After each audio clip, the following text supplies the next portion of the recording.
ये कहानी एक क्यूट सी लड़की रोज की है जिसका मंगेतर उसके सामने ही किसी दूसरी लड़की से इश्क लड़ा रहा था। रोज इस सदमे को बर्दाश्त नहीं कर पाती, वो टूट जाती है और अपनी हिम्मत हार जाती है। लेकिन रोज ये नहीं जानती थी एक पावरफुल बंदा इस पल का बरसों से इंतजार कर रहा है, जो रोज को पाने के लिए पूरी दुनिया से लड़ सकता है। एनिमे की शुरुआत में हमें रोज को दिखाया जाता है, जो एक ड्यूक की बेटी है और किंगडम के क्राउन प्रिंस की मंगेतर है। दो लड़कियां रोज से कहती हैं, लेडी रोज, कल ग्रेजुएशन सेरेमनी है, हमें अफसोस है हम आपको दोबारा कॉलेज में नहीं देख पाएंगे। By the way, Prince heart के साथ आपकी शादी कब है? रोज जवाब देती है, ग्रेजुएशन के बाद 1 साल तक मैं क्वीन बनने की ट्रेनिंग करूंगी और फिर चर्च में हमारी शादी होगी। इसके बाद रोज क्लास में आती है, लेकिन सामने क्राउन प्रिंस को देखकर उसके पैरों तले जमीन निकल जाती है। वो लड़का जिसके लिए रोज ने बहुत कुर्बानियां दी, वो लड़का जिसकी हर बात रोज ने हंसकर बर्दाश्त की, वो मेरे साथ ऐसा कैसे कर सकता है? तब रोज को याद आता है अपनी पिछली लाइफ में वो एक गेम खेला करती थी, एक ऐसा गेम जिसमें प्रिंस हार्ट अपनी मंगेतर रोज से मंगनी तोड़कर एक गोल्ड डिगर लड़की के साथ शादी कर लेता है। अब प्रेजेंट में रोज घबरा कर सोचती है, क्या मैं इस गेम के अंदर आ चुकी हूँ, और वो भी एक विलनेस बनकर? ये कहते ही रोज बेहोश हो जाती है। कुछ देर बाद जब रोज की आंख खुलती है, हार्ट उससे ये नहीं पूछता तुम कैसी हो, वो कहता है, क्या तुम इसलिए बेहोश हुई ताकि मैं तुम्हारी परवाह कर सकूं, क्योंकि मैं अकारी को अटेंशन दे रहा था? वो कहती है, नहीं, शायद गर्मी की वजह से मैं बेहोश हो गई, परेशानी के लिए माफी चाहती हूँ। हार्ट कहता है, कल ग्रेजुएशन सेरेमनी है, मुझे कुछ काम है, इसलिए मैं तुम्हारे साथ वहाँ पर नहीं आ पाऊंगा। रोज उदास हो जाती है, क्या इससे बड़ी कोई जिल्लत हो सकती है? तुम्हारा फियोंसे ग्रेजुएशन सेरेमनी में तुम्हारा साथी बनकर भी ना आए। लेकिन मैं जानती हूँ आगे कहानी में क्या होने वाला है। अकारी अपनी लुक्स, अपनी स्माइल और अपनी बातों से हार्ट को अपने प्यार में गिरा लेती है और फाइनली उन दोनों की धूमधाम से शादी हो जाती है। लेकिन बदकिस्मती से इस कहानी में मेरी जगह एक विलनेस की है। रोज का बर्ताव अकारी के साथ थोड़ा सख्त होता है, जिस वजह से ग्रेजुएशन सेरेमनी पर हार्ट रोज से अपनी मंगनी तोड़ देता है। लेकिन मैंने कुछ गलत नहीं किया, मैं तो अपना रिश्ता बचाना चाहती थी। इसके बाद वो अपने घर आती है। उसके मॉम डैड भी ग्रेजुएशन सेरेमनी की तैयारियों में लगे हुए थे। वो बताती है, मुझे बचपन से ही राज्य के सारे कायदे कानून और एक क्वीन की तरह रहने के तौर तरीके सिखाए गए। मुझे बताया गया, अगर तुम्हारा हस्बैंड कोई गलत फैसला लेने वाला हो तो ये तुम्हारी जिम्मेदारी है कि तुम उसे सही रास्ता दिखाओ। उसके बाद से हार्ट ने मेरा कई बार दिल दुखाया, लेकिन मैं सब हंसकर बर्दाश्त करती रही। क्या मुझे कल पार्टी में जाना चाहिए या नहीं? कल मेरे साथ मेरे पेरेंट्स की भी इंसल्ट होगी, लेकिन मैं चाह कर भी कुछ नहीं कर सकती। उम्मीद है कल सब कुछ ठीक होगा। दूसरी तरफ हमें एक मैजिकल पावर्स वाला लड़का दिखाया जाता है, जो कह रहा होता है, लेडी रोज, अगर मेरे बस में होता तो मैं तुम्हें उससे छीन लेता। अब नेक्स्ट डे ग्रेजुएशन सेरेमनी का दिन होता है। कुछ लड़कियां रोज से कहती हैं, लेडी अकारी कितनी बेशर्म है, आपके होते हुए भी वो प्रिंस हार्ट से चिपकी हुई हैं। लेकिन रोज मुस्कुराते हुए कहती है, कोई बात नहीं, मुझे इससे कोई दिक्कत नहीं। रोज की पर्सनल मेड फिली उसका मूड ठीक करने के लिए उसके पसंदीदा स्वीट्स और बिस्किट्स लेकर आती है, जिसे खाने के बाद रोज भी बहुत हैप्पी हो जाती है। तभी अकारी वहाँ पर आती है, लेडी रोज, आप ठीक है ना? मुझे आपकी बहुत चिंता हो रही थी। प्रिंस हार्ट ने बताया आप गर्मी की वजह से बेहोश हो गई थी। रोज जवाब देती है, हाँ, मैं अब बिल्कुल ठीक हूँ। अब रोज के हाल में जाने का समय हो गया था। हालांकि वो जानती थी कि क्या होने वाला है, लेकिन फिर भी वो घबराई हुई थी। जैसे ही वो हॉल का दरवाजा खोलती है, हार्ट चिल्लाता हुआ कहता है, रोज, मैं तुमसे अपनी मंगनी को तोड़ता हूँ, अब से अकारी मेरी फियोंसे होगी। रोज कहती है, क्या आप ऐसा करने की वजह बताना चाहेंगे? वो कहता है, तुम ये खुद से क्यों नहीं पूछती? रोज कहती है, मैं नहीं जानती कि क्या वजह है, लेकिन अगर आपको किसी और को अपना लाइफ पार्टनर चुनना है तो आपको कायदे कानून के हिसाब से चलना होगा। हार्ट भड़क जाता है, तुम्हारी मुझसे ऐसे बात करने की हिम्मत कैसे हुई? तुमने अकारी से कभी ठीक से बात नहीं की, इसलिए क्योंकि वो गाँव से है तुमने हमेशा उसे नीचा दिखाया, यहाँ तक कि तुमने उसे मेरे साथ डांस करने से भी रोक दिया। रोज कहती है, माफ करना, लेकिन मैं उसे महल में रहने के तौर तरीके सिखा रही थी, और वैसे भी अकारी आपके साथ बहुत बार डांस कर चुकी है। आपको नहीं लगता कि इसका अधिकार सिर्फ आपकी फियोंसे को होना चाहिए? लेकिन हार्ट फिर भी उसकी बातों पर यकीन नहीं करता। रोज सोचती है मैं जितना चाहे अपने आप को डिफेंड कर लूं, आखिर में जीत तो अकारी की ही होगी। पर कोई बात नहीं, मेरे पास मेरे पेरेंट्स तो है ना, फिलिन और मेरे प्यारे फ्रेंड्स भी। इसलिए वो कहती है तो ठीक है, अगर आपको अकारी पसंद है तो मुझे आपका ये फैसला मंजूर है। हार्ट बहन के पकोड़े का अभी मन नहीं भरा था। वो कहता है तुमने फ्यूचर क्वीन अकारी का दिल दुखाया है, ये वो क्राइम है जिसकी कोई माफी नहीं, इसलिए मैं तुम्हें इस किंगडम से निकालने का हुक्म देता हूँ। रोज के पैरों तले जमीन निकल जाती है, लेकिन तभी वहाँ पर एक बंदा आकर कहता है अब बस बहुत हुआ। आसपास फूलों की बरसात होने लगती है। वो कहता है लेडी रोज आप ठीक है ना? दोस्तों ये है किंगडम मरीन फॉरेस्ट का क्राउन प्रिंस एक्वा स्टीड। भाई एक तो इनके नाम बहुत अजीब हैं, इसलिए हम इसे कहेंगे एक्वा। रोज सोचने लगती है ये तो गेम के सेकंड पार्ट का मेन कैरेक्टर है। इस पार्ट में हमें पता चलना था कि विलनेस के साथ आगे क्या हुआ, लेकिन उसके रिलीज होने से पहले ही मैं मर गई। इतने में हार्ट कहता है एक्वा तुम यहाँ क्या कर रहे हो? एक्वा रोज की तरफ देखता है और घुटनों के बल बैठ जाता है। लेडी रोज क्या तुम मेरी लाइफ पार्टनर बनना पसंद करोगी? मैं बहुत देर से तुम्हें अपना बनाना चाहता था, लेकिन तुम्हारी एंगेजमेंट बीच में आ रही थी। रोज शौक होकर सोचती है क्या एक्वा मुझे प्रपोज कर रहा है? मैं भी नहीं जानती आगे क्या होने वाला है। एक्वा ना आसपास के लोग देखता है, ना रोज के पेरेंट्स और ना ही उसका एक्स फियोंसे। वो सबके सामने ही उसके हाथ पर किस कर देता है। अकारी चिल्ला पड़ती है रुको, ये नहीं हो सकता। रोज एक सेल्फिश लड़की है, वो तुम्हारे काबिल नहीं है। अकारी उसकी बाजू पकड़कर कहती है इसे छोड़ दो और हमारा साथ दो। रोज कहती है अकारी तुम क्राउन प्रिंस को उनकी परमिशन के बिना नहीं छू सकती। वो कहती है नहीं मैं नहीं छोड़ूंगी। एक्वा कहता है अकारी सब कुछ जानते हुए भी तुमने मेरी परमिशन के बिना मुझे टच किया। सैनिकों ले जाओ इसे। वो रोज से अचानक ये सब करने के लिए माफी मांगता है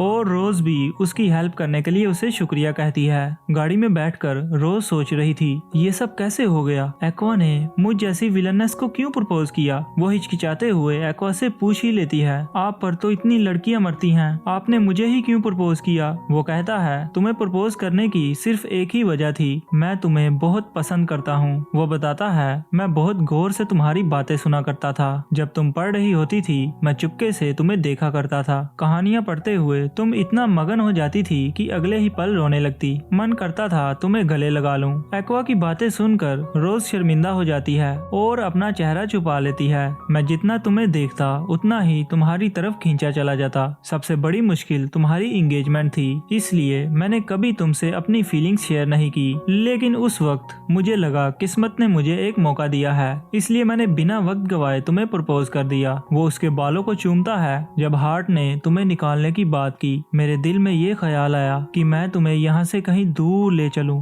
रोज कहती है प्लीज मुझसे फ्लर्ट मत करें। इसके बाद रोज को घर ड्रॉप करते हुए वो कहता है मैं 3 दिनों में तुम्हारे पास आऊंगा, मेरा इंतजार करना। घर पर रोज के डैड भी हार्ट पर बहुत गुस्सा हो रहे थे, आखिर वो मेरी बेटी के साथ ऐसा कैसे कर सकता है। उसकी मॉम कहती है वैसे एक्वा अच्छा लड़का है, तुम क्या जवाब देने वाली हो फिर? रोज यहाँ सोच में पड़ जाती है। अब नेक्स्ट मॉर्निंग हार्ट अकारी से मिलने आया होता है। गार्ड उसे मिलने से रोकता है, लेकिन वो कहता है मैं सिर्फ 2 मिनट लूंगा। वो कहती है हार्ट देखो ना मैं यहाँ कब से लॉक हूँ, मैंने कभी सपने में भी नहीं सोचा था एक्वा रोज को प्रपोज कर देगा। उम्मीद है वो उसे धोखा नहीं देगा। हार्ट उससे पूछता है अकारी क्या ये सच है कि रोज ने तुम्हारे साथ कुछ गलत नहीं किया? वो कहती है मुझे याद है कभी कभी वो मुझसे सख्ती से बात करती थी, लेकिन मेरे पास तुम हो, मुझे और कुछ नहीं चाहिए। हार्ट उसे पीछे हटा देता है, मानो जैसे उसकी आंखें खुल गई हों। अकारी गुस्से में सोचती है वो रोज की बच्ची कहानी खत्म होने के बाद भी मेरे काम में टांग अड़ा रही है। वो कहती है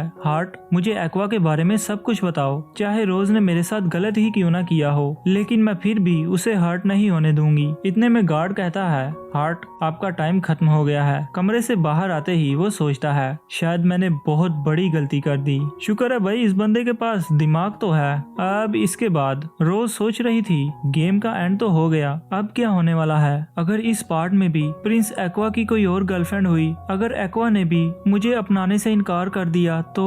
लेकिन तभी कोई खिड़की पर पत्थर मारता है। रोज देखती है तो नीचे एक्वा आया होता है। वो कहता है, आज चांद कितना चमक रहा है ना, बिल्कुल तुम्हारी तरह। वो अपने मैजिक से आसमान को तारों से भर देता है, हवाएं चलने लगती हैं। वो रोज को अपना कोट दे देता है और उसके कंधे पर अपना सर रखकर कहता है, मैं आज बहुत खुश हूँ। मुझे ऐसा लग रहा है शायद मैं वो कर रहा हूँ जो मुझे नहीं करना चाहिए। रोज शर्मा कर कहती है, मैं हाँ शायद। और फिर वो दोनों तारों से भरे आसमान में इस रोमांटिक मोमेंट को एंजॉय करते हैं। अब नेक्स्ट मॉर्निंग हार्ट के डैड उससे कह रहे होते हैं, मुझे मालूम हुआ तुम कल अकारी से मिले, तो तुमने क्या सीखा? वो कहता है, मुझे इस बात का एहसास हुआ कि अकारी बिना सोचे समझे रोज पर इल्जाम लगा रही है। मुझे रोज की बात सुननी चाहिए थी। उसके डैड कहते हैं, रोज ने भी ऐसा ही कहा, मुझे हार्ट को समझाना चाहिए था। तब हार्ट को रियलाइज होता है, रोज ने मेरी हर मुश्किल वक्त में मदद की, मुझे समझा और मुझे हर गलत काम के लिए डांटा भी।